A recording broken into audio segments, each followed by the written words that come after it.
Assalamualaikum warahmatullahi wabarakatuh. Halo teman-teman, kami akan mempresentasikan tentang makalah pendidikan agama Islam yang berjudul tentang akidah dengan dosen pengampun Bapak Haji Abdul Hafiz, MPDI. Kami dari kelompok 5 atas nama Bahrudin, Mutia Datau, dan saya sendiri Yusuf Effendi.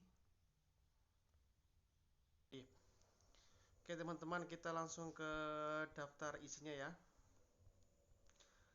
Daftar isinya bab 1 tentang latar belakang, tujuan, pembahasannya ada tentang pengertian akidah secara etimologi dan terminologi, macam-macam sumber akidah dan macam-macam fungsi akidah. Bab ketiganya ada penutup, kesimpulan dan saran, dan daftar pustaka. Oke teman-teman, kita langsung ke rumusan masalahnya ya. Rumusan masalahnya satu, ada apa pengertian akidah secara etimologi dan terminologi, apa saja sumber-sumber akidah dan apa fungsi dari akidah itu. Oke, kita langsung ke pengertiannya ya teman-teman, atau pembahasan. Pengertian akidah secara etimologi atau bahasa. Menurut KBBI, akidah berarti kepercayaan dasar atau keyakinan pokok.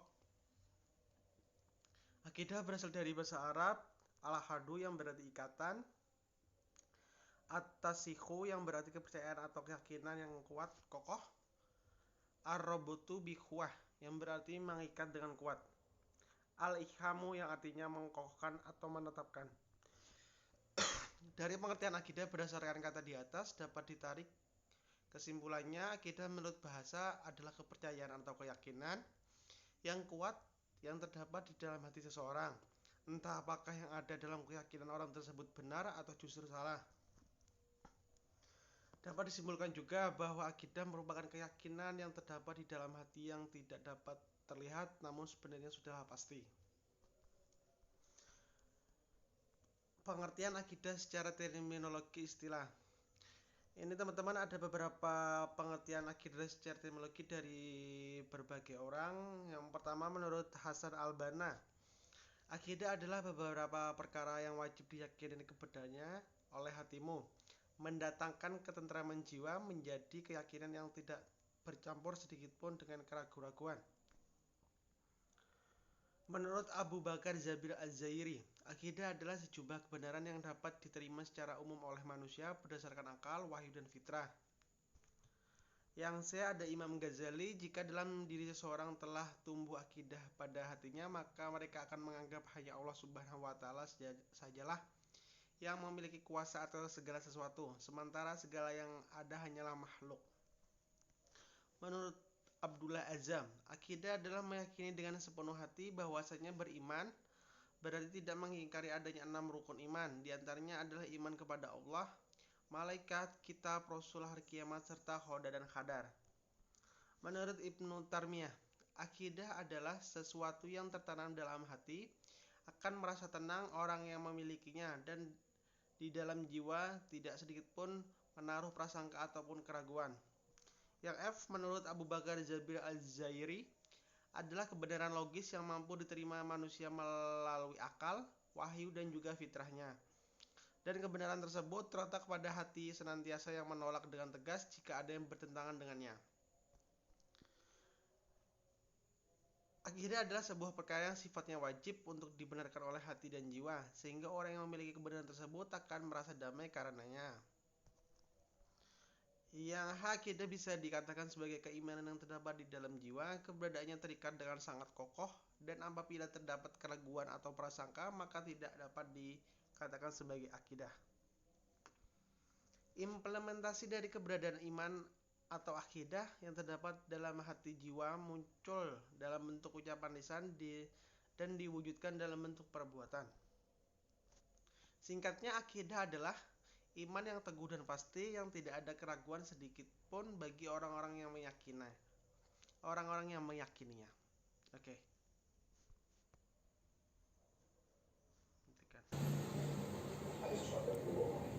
Kami menjelaskan sambungannya, macam-macam sumber akidah. Al-Quran sebagai sumber akidah. Firman Allah Ta'ala Allah Subhanahu wa taala yang diwahyukan kepada Rasulullah melalui perantara malaikat Jibril. Di dalamnya Allah menjelaskan sebagai sesuatu yang dibutuhkan oleh hambanya sebagai bekal kehidupan di dunia dan akhirat.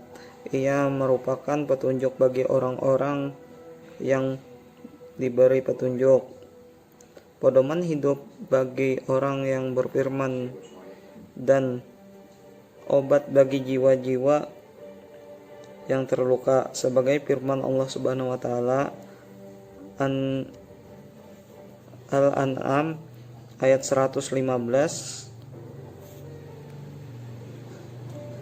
wa tammat kalimatu rabbika sidqa wa adla la mubaddilu likalimatin wa huwa samiul alim.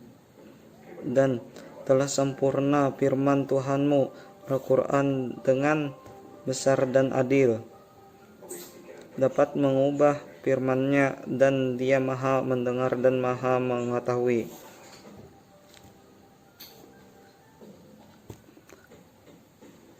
Bagian 2, As-Sunnah, sumber kedua akidah. Seperti halnya Al-Quran, As-Sunnah akidah suatu jenis wahyu yang datang dari Allah Subhanahu wa taala, walaupun lafaznya bukan dari Allah, tapi maknanya datang darinya.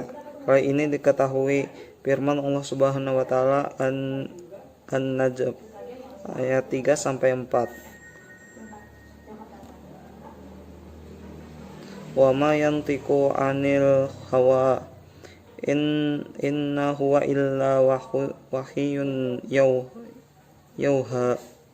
Dan tidak yang diucapkannya itu Al-Quran menurut keinginannya, tidak lain Al-Quran adalah wahyu yang diwahyukan kepadanya. Rasulullah SAW bersabda,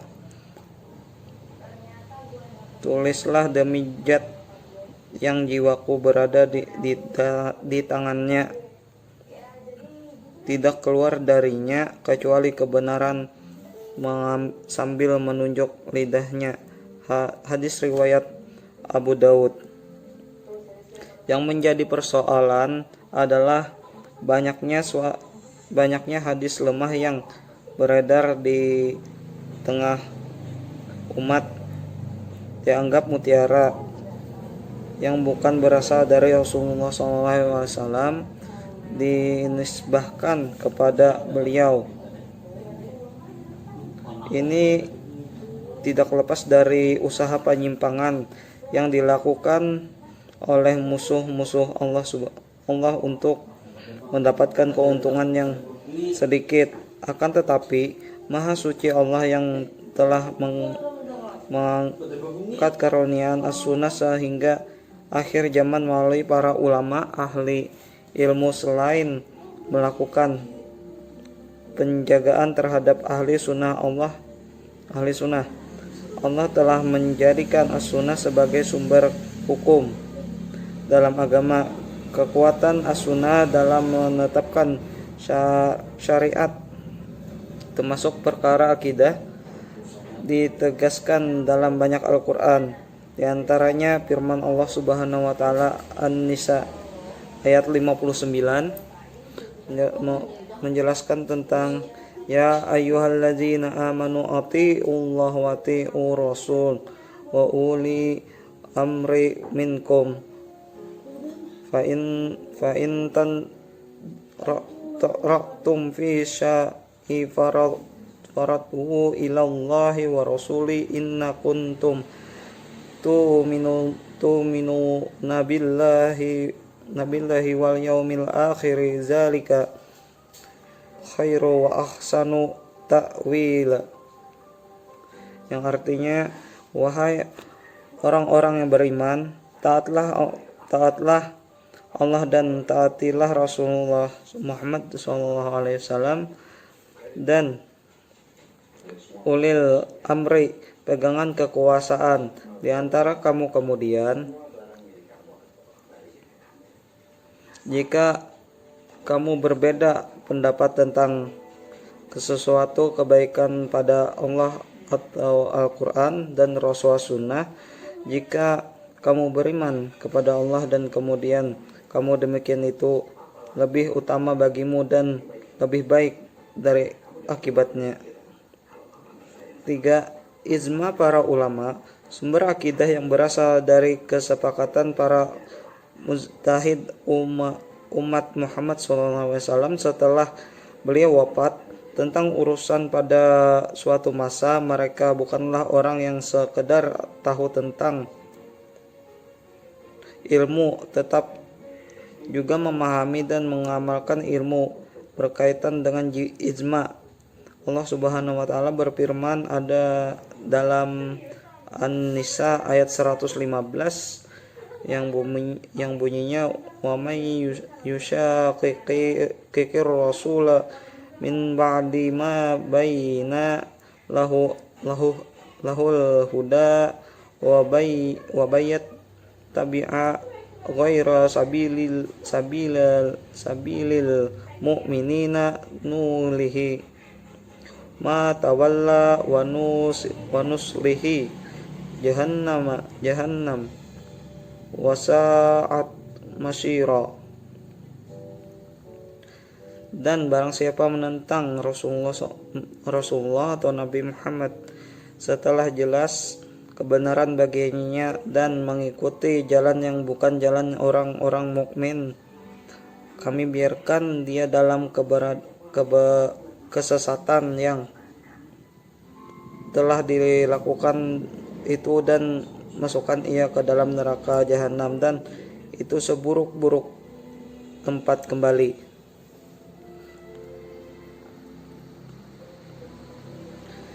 4. Akal sehat manusia. Selain ketiga sumber di atas, akal juga menjadi sumber hukum akidah dalam Islam. Ini merupakan bukti bahwa Islam sangat memuliakan akal serta memberikan haknya sesuai dengan kedudukannya, dengan memberikan batasan dan petunjuk kepada akal agar tidak terjebak dalam pemahaman yang tidak benar.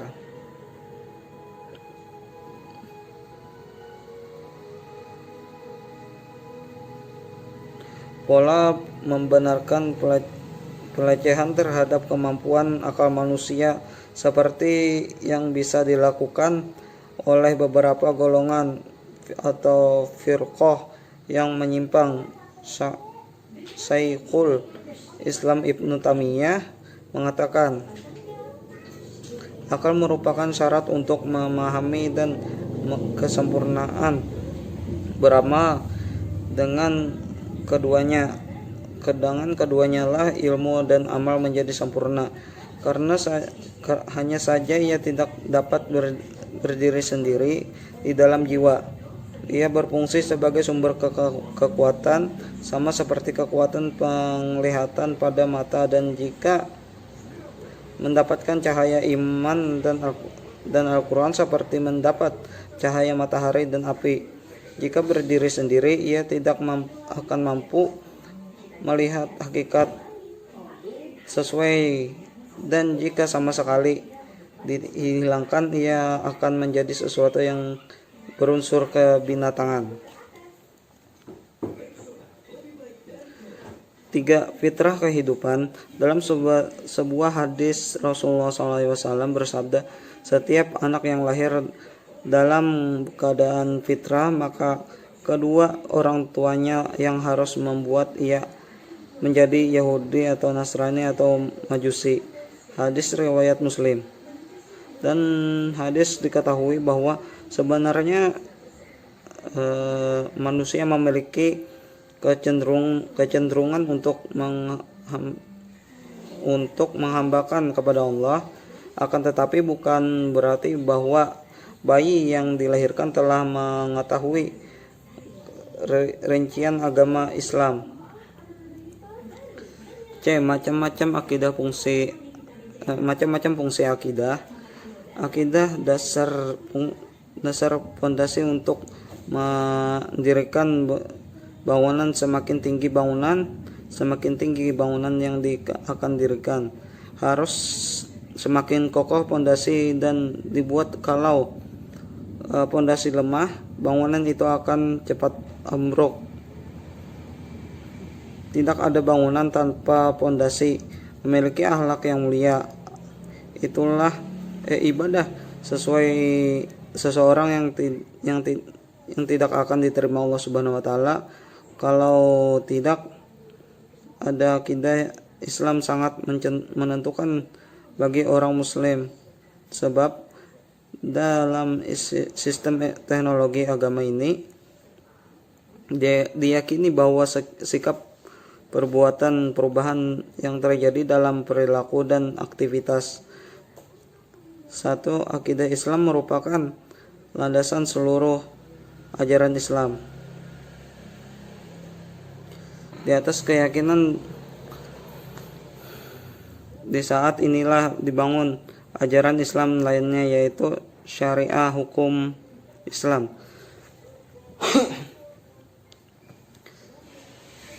dan akhlak moral Islam. Karena itu pengalaman ajaran Islam lainnya seperti salat, puasa, haji, etika Islam atau akhlak.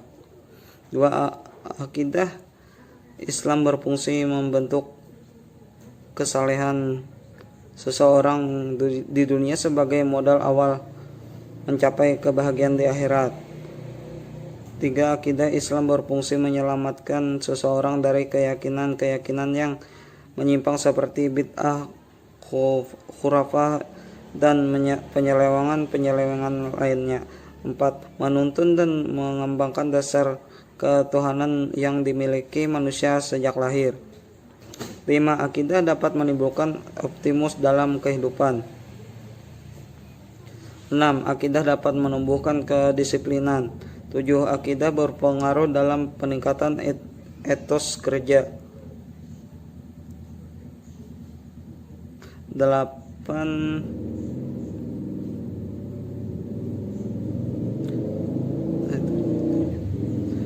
A. Kesimpulan, menurut etimologi bahasa, akidah dapat diartikan sebagai kepercayaan dasar atau Makalah akidah, kami akan menjelaskan tentang kesimpulan akidah. Jadi, menurut etimologi bahasa, akidah dapat diartikan sebagai kepercayaan dasar atau keyakinan pokok. Dan menurut terminologi istilah, akidah bisa dikatakan sebagai keimanan yang terdapat di dalam jiwa. Keberadaannya terikat dan sangat kokoh. Dan apabila terdapat keraguan atau prasangka, maka tidak dapat dikatakan sebagai akidah. Pada hakikatnya akidah tetap bersumber pada Al-Quran dan Sunnah. Allah menganugerahkan kebijakan dan kecerdasan berpikir manusia untuk mengenalkan adanya Allah Subhanahu wa taala dengan memperlihatkan alam sebagai bukti hasil perbuatan kekuasaan. Nah, begitulah kesimpulan dari makalah akidah yang disusun oleh teman kelompok kami dari 3 orang. Teman saya bernama Yusuf Effendi, dan kedua Baharudin, dan ketiga saya sendiri Mutiadat. Sekian, terima kasih. Wassalamualaikum warahmatullahi wabarakatuh.